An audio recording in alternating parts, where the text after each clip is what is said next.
Hey, how's it going, everybody? This is Chris. Welcome to episode 20 of NML Crossing, where we are crossing the finish line on our fourth week, which that's pretty cool. Now, apropos of well, very very little. I don't even know why I'm sharing this, but I'm trying something a little bit different with the setup today. This might not be relatable to folks who don't spend hours upon hours a week talking to themselves into a microphone in an empty room, but I tend to, or I'm finding that I tend to kind of contort my body in certain ways to, like, I don't trust the microphone. A friend of mine actually reached out to me about a week ago, and he said that on one of the devices he listens on, the volume on this program is very low, which I know, like, I mean, my setup is very, very unprofessional. It's wildly unprofessional. It's basically a step up from me holding like an empty soup can with a string attached to it. So he said that it was low, and I think that since hearing that, I've been trying to like I've been not trusting the microphone, and I'm like contorting. So I'm like talking like right into. I mean, you're supposed to talk into a microphone, obviously, but I feel like I'm insisting upon the microphone, I guess. So my mic it's a Blue Yeti, and I have it sitting on like a little corkboard trivet that I got from IKEA. Just so the many many times that I talk with my hands and I slap the desk a lot, so it kind of muffles that. It's not like a giant ping every time I accidentally swipe at the desk. And my desk is a folding card table that I found in the garage. It's like I said, this is Campbell's soup can with a string, basically. But right now, my big improvement is that I have the microphone, corkboard trivet and all, sitting atop a stack of Tomorrow's books. The Tomorrow's folks, the alter ego back issue, those folks. I've got a decent sized library of Tomorrow's books, and that I recommend to anybody. They're really, really good stuff. Really fun. If you're a fan of comics history, I don't know that you could do much better. Besides listening to this program, of course. But I've got these books here. I've got them on the table next to me. The trivet on top of that, the microphone on top of that, so I don't have to contort to aim to the microphone. Like I said, this is a crappy folding table that I have, so I don't think if I would have gotten like one of those arm attachments for the microphone, I'm pretty sure that would be heavier than the table and it would probably flip it over. So until I get a better table, or until I find out where I'm going to live permanently, this is how I'm gonna have to do it. But I don't know why I shared that. I guess I must have very very little going on in my life. But hopefully this is an improvement in volume. And if anybody else is having a problem hearing me, please let me know. Like I said, I am not too audio technically proficient. I use Audacity and I just play with gain. um, I do know I use earbuds to hear, or to, I don't know, I use earbuds when I record. And I know the left one is always a lot lower than the right one, but it's always been that way. I don't know. If anybody out there can help, uh, I am someone who needs help, clearly. So please help. Now, with that out of the way, let's get into today's book here. We are still in the Aftershock. We're just starting Aftershock, barely, as part two. That's not numbered part two, but it is Aftershock, the second story we're reading. Wow, I am babbling today. Let's get into the damn book already. Today we are talking about Batman 555, which had a June 1998 cover date. The story is called Trapped Like Rats. It doesn't say Aftershock. I think Shadow of the Bat's going to be the only book that actually has Aftershock as part of the issue story title. This issue was written by Doug Mensch with pencils by John Beatty. Inks Sal Buscema, colors Gregory Wright and Android Images, letters Todd Klein, edits Gorfinkel O'Neill, cover price $1.95. Now this one, I generally don't talk about the covers, but this one is especially I mean, it's not a bad drawing. It's just, it's a pinup. It's, Batman. It's just a shot of Batman with an orange background. You know, Feels very much like something we'd get nowadays. So it kind of took me aback when I saw it, because so far most of the most of the covers have related to what is going on in the story, and this one is just a pinup.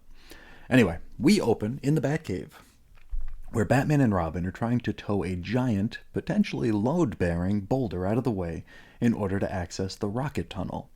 And hey, you might be saying that's the thing that Doug Mensch spoke about in that Wizard special we covered. And if I didn't know any better, I'd guess we're about to be getting a big old dollop of Ratcatcher. Then again, the story's called Trapped Like Rats, so even I can put two and two together sometimes. Anyway, so the dynamic duo wrap a whole lot of chain around the boulder and use two entire Batmobiles to yoink it out of place. And they're successful. However, the Batmobiles are, well, they've seen better days. They're done for. And I tell you, I wish I were more familiar with like the various eras of Batmobile, because I'm guessing that these two hold some sort of historical significance or were being referenced to specifically, because they are differently shaped, so they do feel like they were from different eras. I'm just not familiar enough with them. So if anybody does know, please feel free to share with the class. Now, this rocket tunnel apparently ought to lead straight to the collapsed subway tunnels, where last we heard there were still upwards of tens of thousands of commuters still trapped. And so, in they go. Our scene then shifts to the Siren of the Night, Vesper Fairchild, on whatever station she talks on. WG something something, I'm sure. She's speaking about the trapped commuters, and she refers to their plight as being the most dramatic in the post-Quake Gotham. And we're reminded that since the quake happened, quote, off-peak, there were less folks on board the trains than it would have been during rush hour. Of course, you remember, 7:03 p.m. She then reports that there are at least 19 deaths that occurred when two train cars were crushed. There are estimates that as many as a dozen riders were on board the last car, which was separated from the crashed and crushed train, and, well, those reports are right. She also reports that up until a day and a half ago, emergency workers were able to lower down food and drink to the survivors. However, due to another damned aftershock, the passageway was sealed off. Now, workers are a bit trepidatious about trying to excavate further, fearing a total collapse of whatever remains of these tunnels. Now, Vesper posits that this mishegas is turned into a one- or two-man job, and that's only if they can figure out a way in. Now, that brings us back to Batman and Robin as they're loading into the Bat Subway rocket, whatever it is.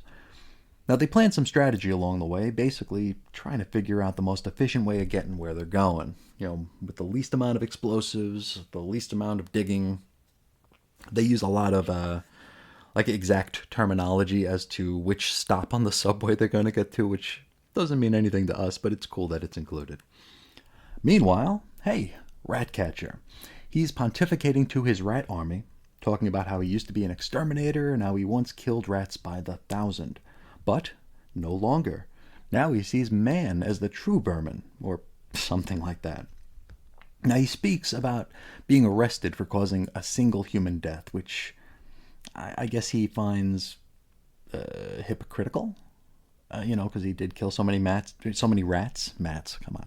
He killed so many rats and wasn't arrested for that. I don't know. Alls I do know is that the rats seem to be really eating this up. They're just chirping away here. They're loving the charisma of the Ratcatcher.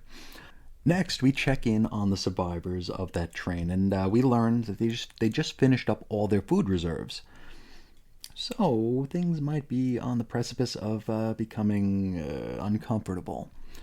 At that same time, Batman and Robin arrive at a dead end, and there's a load of debris on the tracks, so they're going to have to utilize some demolition tactics in order to get through. And, well, that's pretty much exactly what they do. While they're doing this, Robin does say something about how only something as thin as a jelly pancake can fit through, which makes me beg the question, what in the hell's a jelly pancake? I don't know, that doesn't sound great. Anyway, Batman blows up the debris, the sound and reverb of which gets the attention of the nearby Ratcatcher. And so he heads off to find the source of it. Back with the boys, Robin asks Batman how they're going to get the commuters back to safety. To which Batman says, well, it looks like they're going to have to go back the same way they came. Meaning, he is fully prepared to strut everybody back through the Batcave, thus, costing him a pretty big secret, right? Now, Tim is kind of taken aback and almost begins to protest. Like, no, no, no, we can't do that. But Batman stops him. He says it's the only way. Either they traipse back through Wayne Manor or these poor, trapped commuters die. And he does go on to say that it doesn't matter. The secret is immaterial. Batman will go on with or without the secret, with or without the Batcave, and even with or without him. Batman, the concept, the figure, the icon, will never die. He goes on to continue, citing recent guest Batmen. John Paul Valley during the Nightfall saga, Dick Grayson during Prodigal. And he says JP flat out didn't work. And Dick, well, he wasn't quite right either. He goes on to say that when the time comes, he hopes that Tim will be there to pick up the mantle. And Tim gives us a Keanu-esque whoa in response. Back to the survivors. The subway car they're all currently housed on has started to move a bit. They fear the worst, that they're about to fall into a chasm. One of the commuters looks out a window and sees the face of Batman, which I tell you might be scarier than the abyss. Robin lights a flare so everyone can get a better look at everything going on. Batman orders everyone out, telling them that they are literally teetering on the brink. Now the passengers, they're all pretty gobsmacked, what with the urban legend currently stood before them. They're full of questions, mostly Quake-related. There are no time for answers, however, because the Ratcatcher cometh. And he's on a high platform above the train here, and he talks a lot. Like, he is very, very talkative. He says that it wasn't an earthquake that hit Gotham. Instead, it was judgment for man's arrogance. And he calls himself a master of the dark domain. He's got a rat army, yada, yada, yada, yada. He calls Batman, quote, another rodent, which our hero corrects him on, because bats had been reclassified as primates. What? Well, I'll be. There actually was, or is, it depends on what side of the argument you're on, there's a flying primate hypothesis. Now, this was introduced by a Swedish biologist and doctor, Carl Linnaeus, way back in 1758. Then it came up again in the mid-80s, like 1986, by an Australian neuroscientist named Jack Pettigrew. The hypothesis states that megabats, which is a subgroup of Chiroptera, I don't know how to say the word, Chiroptera we'll say, they form an evolutionary sister group of primates. And this has been fiercely disputed by zoologists, and seems like at this point it's been mostly debunked. So, I guess sorry bats, and sorry Batman. Now Batman pretty much lets Ratcatcher ramble on and on and on, just so Tim can sneak up behind him. Unfortunately, before Tim can strike, the Ratcatcher toots on his rat whistle. Before we know it, several thousands of rats descend upon the roof of the subway car. And, this wasn't a great idea, because if you remember, this subway car was very literally teetering on the brink of an endless fall. And so, with the rats landing on it, the car finally gives way, so I guess whoops. Smooth move, Flanagan. Now, luckily, all the innocent commuters had already deboarded, so no humans were hurt in the filming of this scene. Robin then uses his expanding bow staff to smack the baddie's gas gun out of his hand before whacking him over the railing. Batman proceeds to beat the hell out of the geek for about a page and a half before asking him how he managed to find his way to the subway. Well, Otis ain't tellin'. What's more, in the fall here, the rat killer gas wound up spraying everywhere. So time is kind of the essence. They got to get these people out of the cloud. And so Batman removes Flanagan's mask, which makes him also susceptible to the toxin. And he finally agrees to escort Batman and the commuters back to the surface, thereby making it so Batman's secret can stay, well, secret. We wrap up with Vesper Fairchild reporting that the survivors had been rescued, and that they claim their savior was the Batman. Though she offers they were all highly stressed and disoriented and, breathing in rat poison, so they probably just thought it was the Batman. After all, Batman's just as real as alien abductions. This is still the DC universe, right? We have those happen daily, right? Anyway, now Batman and Robin, they're on to their next thing, and we close out with Otis Flanagan back behind bars. And that is where we leave it. Next time out, we're talking Detective Comics number 722. But for now, let's talk about what happened in this issue and maybe give some thoughts on it. I dug this. I dug this a lot. Though, I gotta say, I dug it kind of cautiously. Let me explain here. This was a good little story. It definitely fit the Aftershock mold. I just hope that these next 16 or so issues and episodes aren't all like this. And I mean, I'm being completely unfair and I'm speculating. Nothing more than speculation. I've never read the Aftershock books, so this is baseless speculation. But I mean, we've got several titles getting tied into this. We got Batman, we got Detective, we got Shadow, we got Robin, and we got Chronicles. Different books, lots of different creators when we take the anthology into account. I just hope that we don't get a couple dozen stories of Batman digging out survivors. I mean, of course, it's something that has to be done. I just don't know that I want to see that every single time out until we get to the road to no man's land. Hopefully there's more to this leg of our journey than that.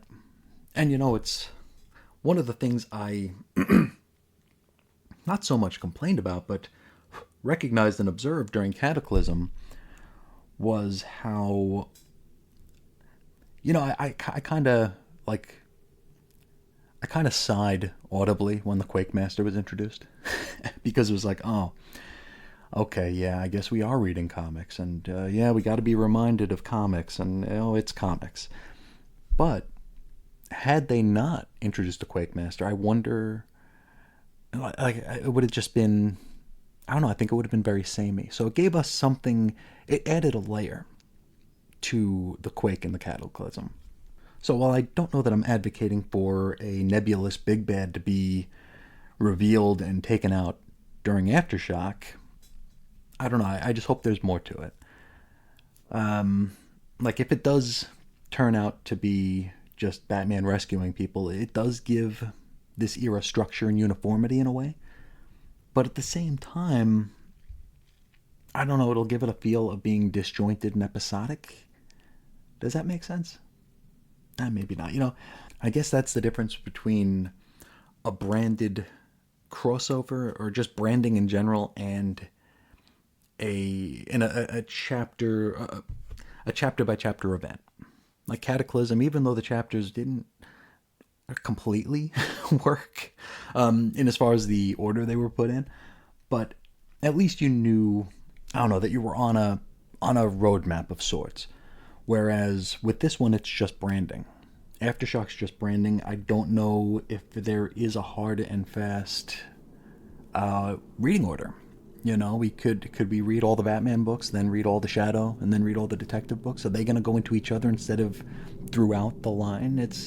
I'm not sure. And this is one of the legs of the journey that it was hardest to kind of put in an order, because I've looked at a number of different reading orders, and some of them have them lumped by title, some of them have them lumped by month, some of them have months coming out of order. I don't know. It's different. And speaking of the reading order, or just the project in general, when I started putting our roadmap together, I assumed that the Aftershock era was going to be, I don't know, maybe a month or two worth of books.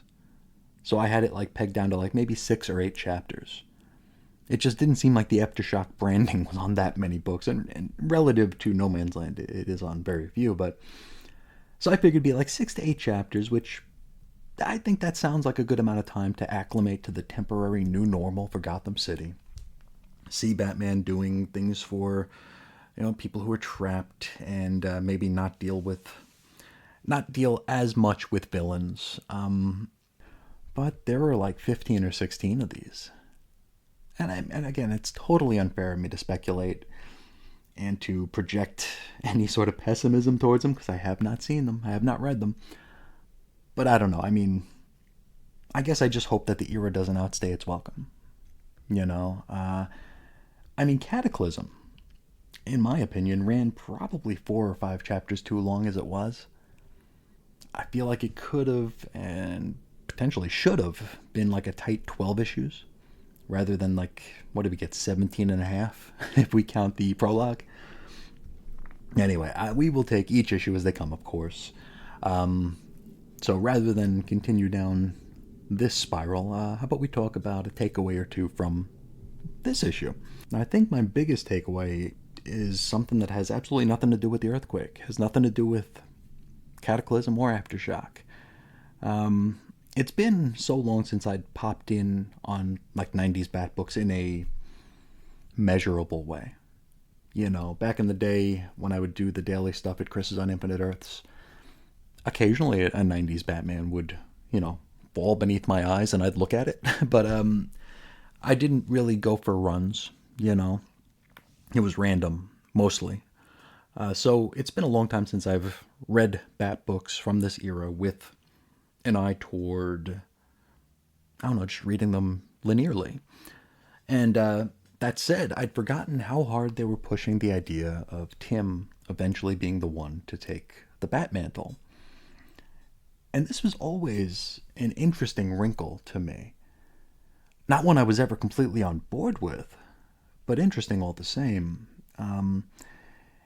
It makes the Bruce and Tim relationship a bit different and a bit unique compared to Bruce and Dick, or even Bruce and Jason.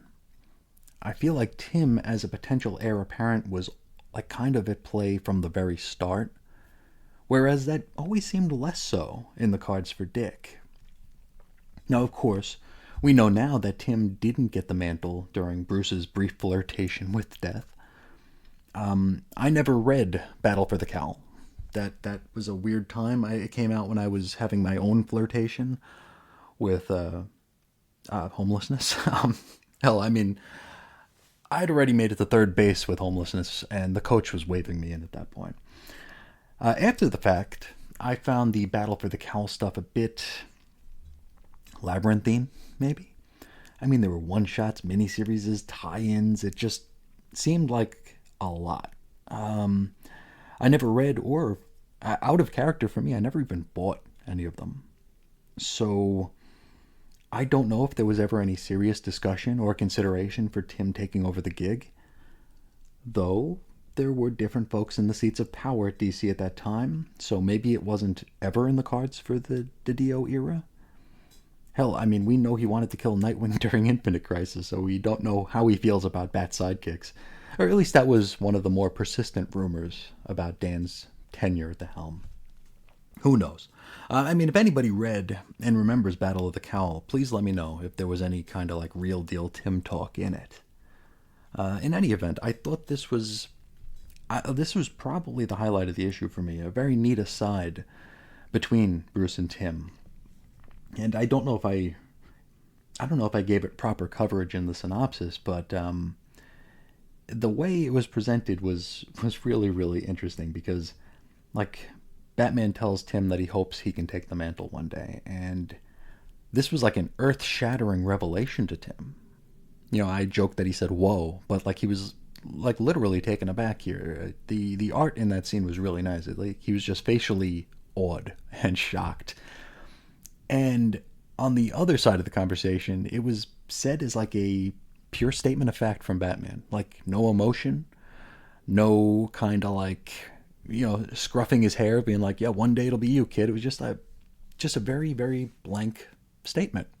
And I thought that was so cool that, I don't know, that Batman treats it that way. It's like, just like it's is fait accompli the right word? It's just the way it's going to be. And Tim just never even considered it. Like it was this foregone conclusion from the start. I'm always a Dick takes over for Batman kind of guy. But I definitely appreciate this scene and this era. We've talked in the past about how DC in the mid to late 90s felt like a company and a universe on the move, right? it was maturing, it was aging, and it wasn't aging in a stodgy, mothball kind of way. It was aging like a wine. It was like we could actually see these characters were growing up with us. I might be biased. I was a teenager at the time, so I was doing a lot of growing myself, but I don't know. It just felt like a very forward moving, progressive sort of universe. And we bring in Tim, and it's just this foregone conclusion that, yeah, Tim, you're going to be the guy one day. I don't know. It's a reminder of how things used to be. And I'm definitely. It's easy for me to become nostalgic, but I'm definitely nostalgic for this era for sure. Now, the Ratcatcher stuff, let's talk about that. It was fine. It gave us some punchy, and he was probably the right villain of the month for this particular story and issue. I do think it was very creative in that it gave Batman a way out of traipsing the survivors back through the Batcave and Wayne Manor, and that's another very cool part of the story.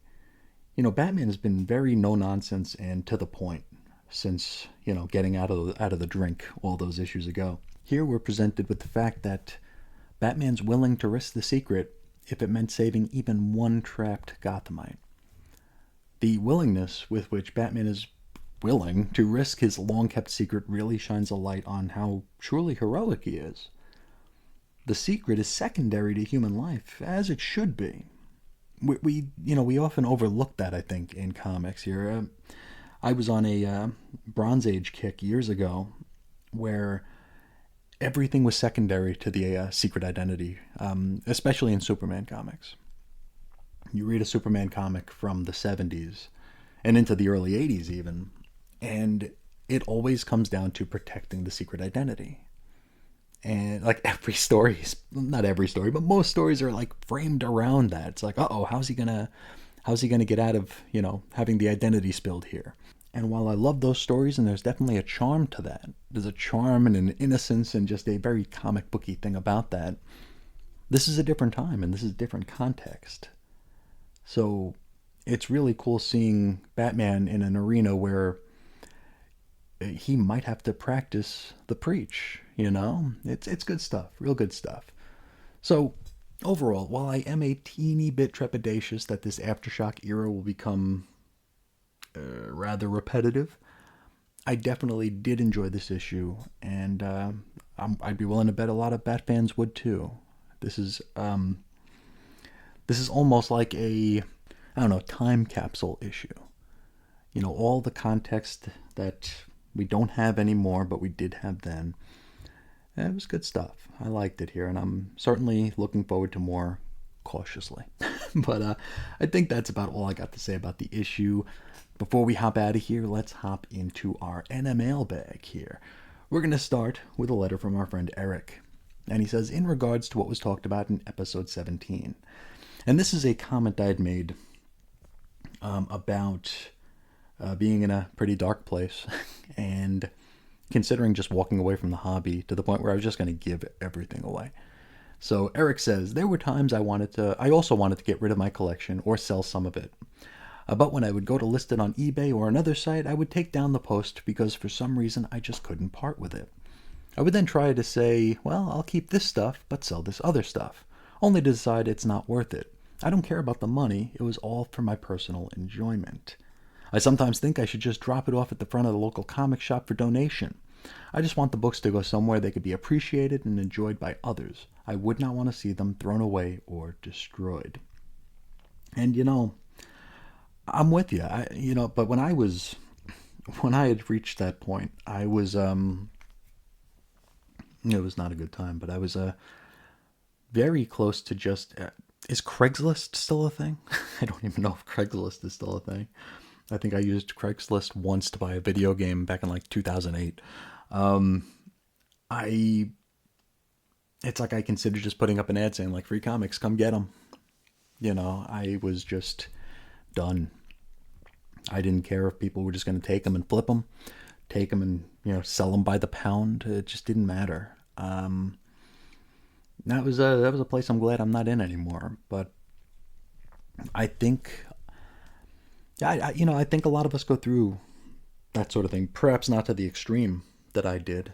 And maybe some people do it because they need money. And they need the money for other things or other interests or for necessities. For me, I just didn't want to see them anymore. I'd walk into the room that I'm sitting in right now and I'd be like sick. I would be disgusted that I had all this stuff and I'd grown like acrimonious towards it. Like it was an adversarial relationship with a hobby, and that's pathetic to say, and it's pathetic to acknowledge in me. But I'd see it and I would get mad, and I'd be just like, I wanted it gone.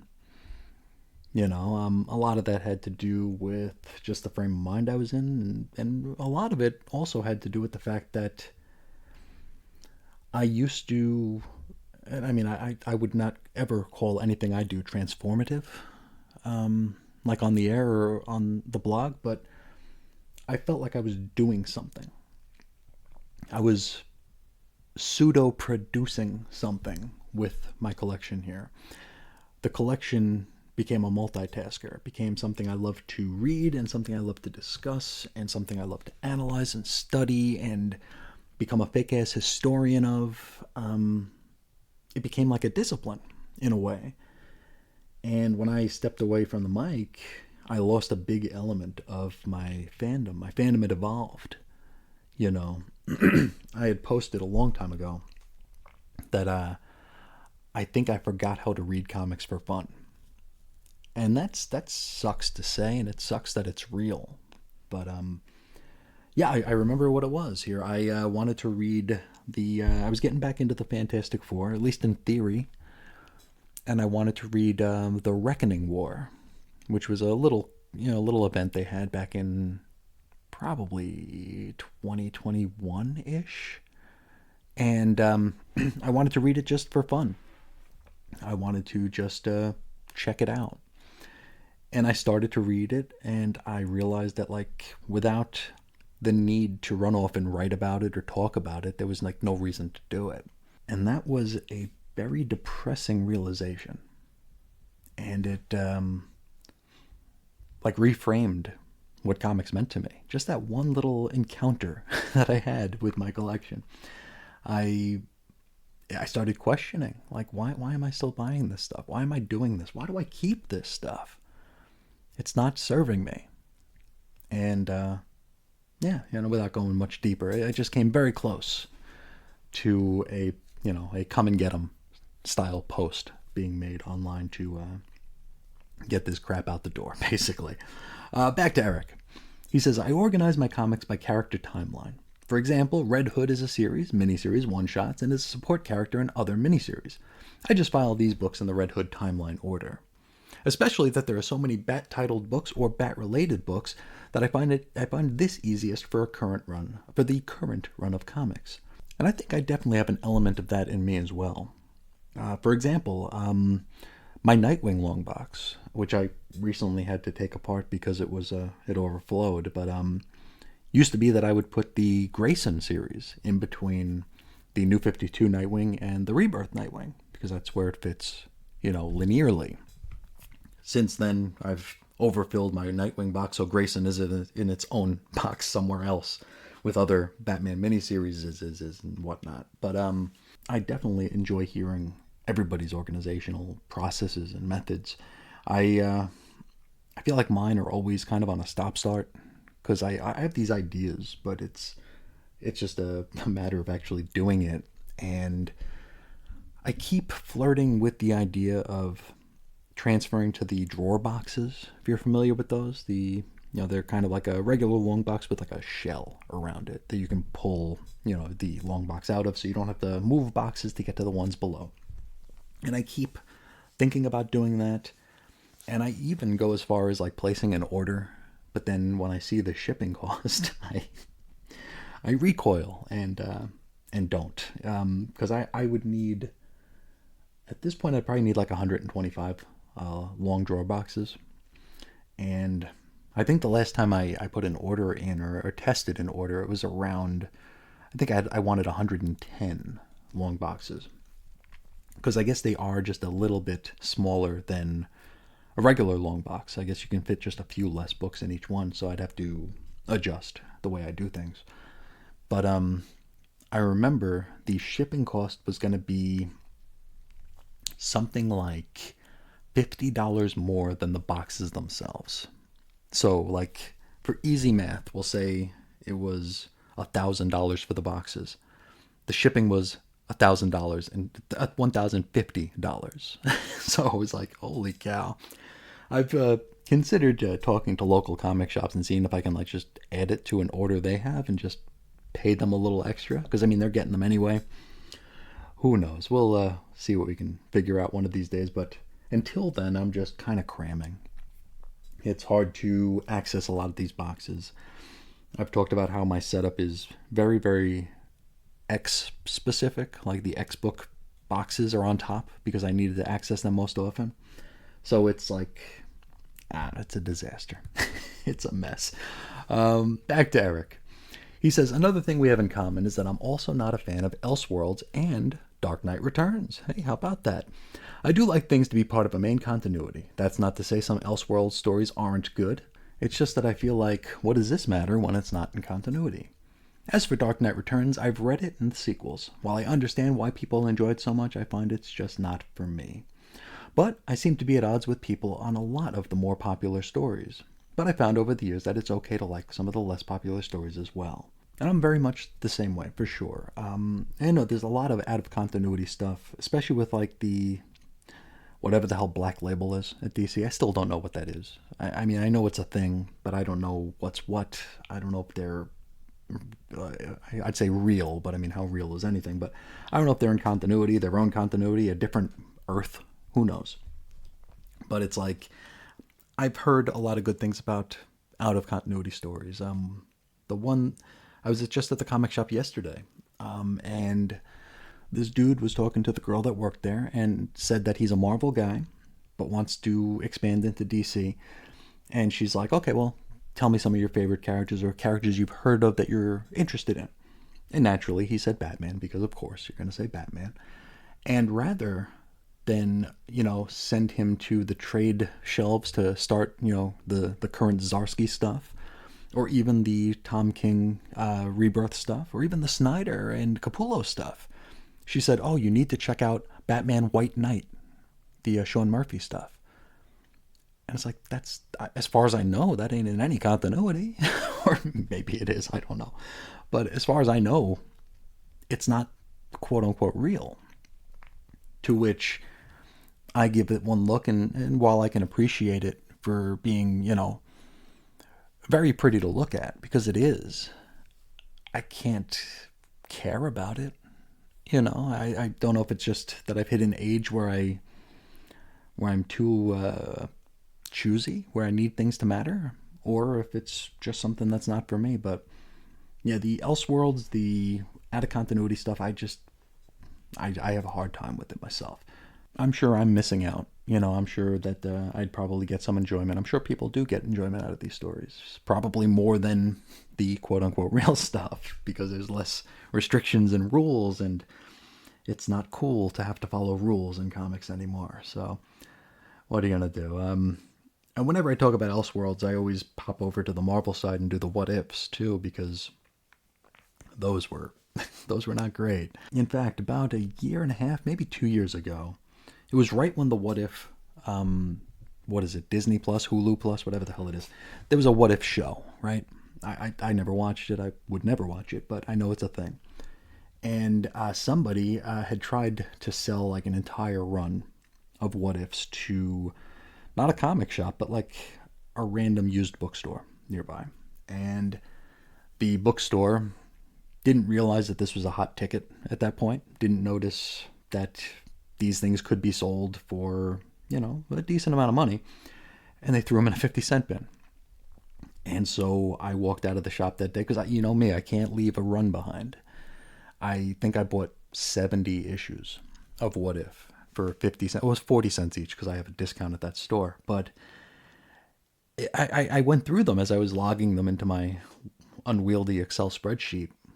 And like, there's there's a pattern in those books. It's always the end of the world. And like I think there was probably a set of rules at Marvel on how to write a what if at some point in the mid 90s. It's like, okay, who's the hot character? Okay, now what happens if Gambit forgets to brush his teeth one morning? Oh, the end of the world. Okay, well, what happens if Sabretooth stubs his toe on the way up the stairs? Oh, end of the world. It's always like the stupidest crap. I realize that this is, very extreme and dismissive of them, and there were very talented people behind them, and I don't think they wanted to write stories where, Peter Parker buys a different kind of coffee one day and the world ends, but that's what a lot of them turned out to be. Anyway, enough of me. Back to Eric. He says, similarly, I enjoy Batman's more serious and gloomy universe over a far more sunny metropolis or central city.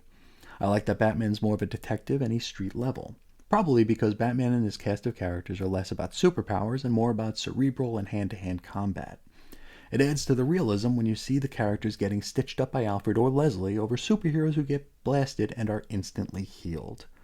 He wraps up with, sorry about the long email and thank you for always listening, and never ever apologize for long emails. I love the discussion, and I love that, I love the tangents they take me, talking about what if. I mean, talk about tangents. But no, I do love all the emails and all the comments. It's always great stuff here. And to Eric's final point there, yeah, there are sometimes I'm in the mood for the street level stuff. There are other times I'm a big fan of Superman. I am a big fan of the sunnier heroes from time to time. I do get into, like I've said, I get into kicks. It's like, oh, I might be on a Superman kick, might be on a Batman kick, might be on, across the street at Marvel, I might be on a Daredevil kick. It's that variety that makes this hobby so special, right? We can jump to different, in the same universe, the same month, the same week. We can read an issue of Superman, an issue of Batman, and they could be completely different, completely great in what they do, but they give you something. They give you something a little different. But big thanks to Eric for writing in. I always appreciate hearing from you. Let's hop over to Chris Yu over at the blog. We're going to get a couple of comments from him and a response to something he said on the blog here. First, we're going to start with some comments about what we talked about in episode 7, where I was prattling on about volume numbers and how do we categorize books. Like, these weeds I get stuck in, I tell you. Chris says, for me, only ongoing series get a volume number. Limited series are categorized by year of publication, and just like one-shots. But if annuals are a part of those volumes, or separate series all on their own with their own volume numbers, that's another argument we don't need to get into. I think we do need to get into it, because I do have a lot to say about it, because I have a lot to say about a lot of silly things. But I used to file things the same way as Chris Yu here, where only the ongoings would get a volume number. I would not give a volume number to a miniseries. I would just label them as miniseries. But then, we were getting multiple miniseries with the same names, and sometimes in the same year. So it was really, really difficult for me mentally in my lizard brain to figure out how to parse that. And I think that's what changed me to marking miniseries as volumes. And sometimes, even in the old Marvel books here, in the Indicia, they would label the volumes. That was a difference that always kind of annoyed me between Marvel and DC back in the long ago. DC would do volumes by year. So, if you had an issue of Superman from, when did Superman come out? 1938? Or Action Comics, in 1938. If we read a book from 1978, it would show as Action Comics Volume 40, because it was the 40th year of the book, and then the issue number. Whereas Marvel would be different. They would label things Volume 1, Volume 2. Sometimes it would continue from a miniseries, sometimes it wouldn't. Nowadays everything's out the window, so who could tell? But that was what informed how I labeled things back in the day. It would be a mixture of the Indicia. I would never do the DC Indicia stuff. That would always, because that was silly. But I would use the Marvel Indicias, and I would use price guides, and then it got to the point where it's I use the Wikias, because the Wikias are all over the place too. It's we can't get anybody to agree on how to do this. But regarding annuals were something that I would usually just lump in with whichever volume they were serving, right? So, like in my unwieldy Excel spreadsheet, like if it's, say, Action Comics Annual, it'd be Action Comics Annual. And then the volume number, I would put like A1, because it's the annual one. And then when they launch Action Comics Volume 2, with the new 52, it was like, okay, so Action Comics Annual A2, Annual 2. It got kind of sticky when, like, they stopped, they annuals never went to a number 2. It was like, wow, we've got 5, Action Comics Annual number 1s for the same volume. And Marvel's even worse with that. Marvel is, I think there's something like 7 or 8 Uncanny X-Men Annual 1s now. It's so silly here. So yeah, I don't have anything productive to add to the conversation, just my own silly addled anecdotes. But I definitely want to hear what you guys think. How do you guys label your annuals here? Or are you smarter than me and you just use one of those collecting apps that puts it where it needs to go? Maybe that's the case. Let's hop back to Chris for a second message here. We're going to jump ahead to his comments on Detective Comics number 721. He says, I feel like the Quakemaster storyline was just an excuse to have a bad guy to catch. The Earthquake in Gotham idea is awesome, but Batman can't punch an earthquake. You can't put an earthquake behind bars either. Quakemaster feels like an afterthought in the planning of this event, so Batman could just have a bad guy to catch. And that's true. That is true. I feel like, I'm of two minds, because the Quakemaster gimmick is pretty silly. And in some ways, it did take away from the emotional gravitas of the earthquake and the resulting decimation and damage. It was like that weird reminder where we were shook back to the reality that we're reading a comic book. That said, we are dealing with a universe, a fantastical universe with good guys and bad guys, heroes and villains, superpowers and, mere mortals. So it would 100% stand to reason that a bad guy would try to claim credit for an earthquake. And that's exactly what we saw with the Quakemaster here. He claims credit for it and he threatens more if he's not paid off. That makes perfect sense. So while I'm like not 100% a booster of the Quakemaster, I gotta say it makes sense. It definitely makes sense to me. Plus, like I alluded to earlier, it might have helped to disguise the fact that the Cataclysm story ran a little long. Right? It gave us another layer to that story. Now, our friend CJ Standel, he would reply to this comment over at the blog as well. And he says, I agree completely, Chris Yu. I do think it's harder to have a natural disaster superhero story that has no supervillain, but I think it can be done. And I wish that this storyline had tried harder to do that. I also agree that the Quakemaster seems like an afterthought. Regarding Quakemaster's true identity, I do think it's clear in retrospect, as Chris Yu said in a previous post, but especially for newer readers or readers who don't have enough knowledge of Batman's rogue gallery, I don't think the clues work in the context of this crossover only. Because of that, I think this mystery is close to the territory that Chris Sheehan mentioned a few episodes ago, where it's like an old school Victorian mystery that has a solution that works but isn't really something readers can solve with the clues at hand or only things in the story itself. Doyle's Sherlock stories do this a lot as well. I partly say this because when I first read this back when it came out in its first trade paperback collection, I had only read Nightfall, a scattering of other Batman comics, and had seen Batman the Animated Series. With this limited knowledge and the fact that I was a stupid 12-year-old at the time, I had no clue who the Quakemaster was. When his true identity was revealed, I felt cheated, even though the clues were planted for those who know continuity. All this being said, I do understand that stories in a shared universe do and should use continuity that newer readers might not know. But I think that a better story uses these things in a way that enhances the story without sacrificing or taking away something from the casual reader. In this case, I think it does enhance the story on rereading, or on first reading for those who know continuity pretty well. But I think it takes away too much from the new and casual reader on first reading as far as solving the mystery goes. I think this mystery could have been better if they had if they had the existing clues, but also added ones that a newer or casual reader might be able to use. Ultimately, though, I'd prefer they didn't have this Quakemaster storyline at all. And I wanted to share these 2 letters in a row here because my own, like, cognitive dissonance over the Quakemaster is pretty much on display here. Because, I know that I probably sound hypocritical when I say that. I don't know if I said this on the air or not, or if I just said this to someone in passing, but the clues we got outside of the inability to say words with the letter B in it, which wasn't entirely clear from the reading anyway.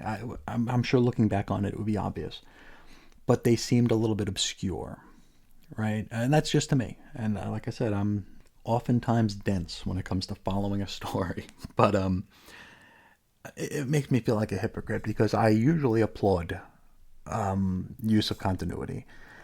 And I know that, especially nowadays, that gets frowned upon and it's looked at as gatekeeping or whatever you want to call it.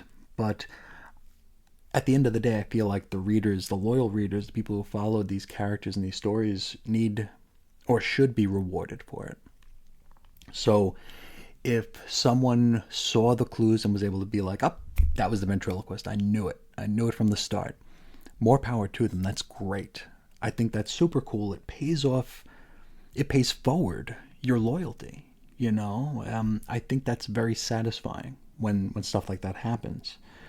Unfortunately, on the other hand, we're launching a very big Batman crossover, which is being promoted as being a very, very important story.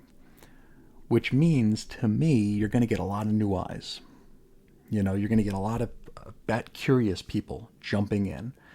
And you might get people who only read Robin, who will be like, oh, well, how does this tie in? And they'll start reading all the books. So I think in that regard, and I sound like a complete hypocrite, but maybe, like CJ said, maybe drop some easier hints in there. Maybe drop something a little bit easier to glom onto and make guesses, right? Then again, I might be saying that through the current year prism, where people aren't expected to do any research. In fact, the potentiality of having to do research is a deterrent.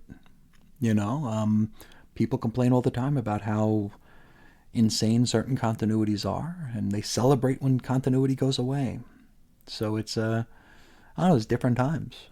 Back then, and I hate saying back then, but back then it feels like if we wanted to know, there was like an intrinsic bit to it to where we would actually go and research. We wanted to learn about these characters. When anytime Reggie and I would discuss a Mark Waid book on the Cosmic Treadmill, we would go through his biography and we would make little changes to it every now and again. But the one thing we always made sure to keep is that growing up, Mark Waid had like a bank of index cards where he kept continuity straight. And he was like his own trading card collection with stories, with characters, with events, all stuff to help him keep things straight. And so he could refer to it whenever discussing those characters or stories or events. And I don't know, I feel like that's not the way things are anymore. The information is so easy to come by now that nobody cares enough to do it. It's like we don't value it anymore. Like if everything's just a Google search away and all of it's going to contradict itself anyway, what's even the point? Boy, there's another tangent I wasn't planning to go down. This is a even more tangent-laden than usual episode, isn't it? But I do want to thank both Chris's for writing in and chatting up the Quakemaster here. I wouldn't say it's a divisive topic, but it's definitely one that we can ponder. And it's fun to do that kind of thing. It's the old comic shop chat sort of vibe. So I do like that. I do want to close out with CJ's last line here. He says, got a side note here. We got so many Chris's here. And I say that as a Chris myself and a Chris S to boot. Both Chris's. Thanks for the lively discussion. And yeah, Chris's are kind of a dying breed, but there are a lot of us out there. And I guess that's a pretty decent segue for me to invite anybody, Chris or otherwise, to join in on the conversation. You could find me several different ways. You can find me on, how do I usually start this? weirdcomicshistory@gmail.com, Chris is on infiniteearths.com, 90sxmen on Facebook, Ace Comics on Twitter. On that note, let's take this one home here. I want to wish everyone a wonderful weekend, which I guess dates this episode. And of course, thank you all so much for sharing a little bit of your day with me. Till next time, as always, I'll talk to you again real soon. See ya.